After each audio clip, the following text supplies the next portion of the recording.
A4C all for Christ. శారీరకంగా బలహీనులైనా పర్వాలేదు, ఆత్మీయంగా బలహీనులు అవ్వద్దు. ప్రార్థన.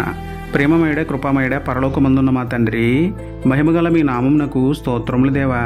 అయ్యా, శారీరక ఆరోగ్యానికి జాగ్రత్తలు తీసుకుంటూ ఆత్మీయ జీవితాన్ని గాలి కుదిలేసిన వారిని ఒక్కసారి జ్ఞాపకం చేసుకోండి తండ్రి. శారీరకంగా పాడైపోయినా ఆత్మీయంగా పరిశుద్ధంగా బ్రతికిన లాజరు పరలోకం వెళ్ళాడు, కానీ శారీరకంగా బాగుండి ఆత్మీయంగా పాడైపోయిన ధనవంతుడు నరకానికి పోయాడని ఎరిగి దేహము కంటేను ధనము కంటేను ఆధ్యాత్మిక జీవితాన్ని జాగ్రత్తగా చూసుకునే ధన్యత ఇవ్వమని వేడుకుంటూ, మీ పరిశుద్ధ రక్తంలో మా పాపకు దేహముని కడిగిన మీకే స్తుతులు చెల్లించుకుంటూ, నమ్ముటని వలనైతే నమ్మువానికి సమస్తమును సాధ్యమే అన్న విశ్వాసంతో యేసయ్య పరిశుద్ధ నామములో ప్రార్థించి పొందుకున్నాము పరమ తండ్రి. ఆమేన్.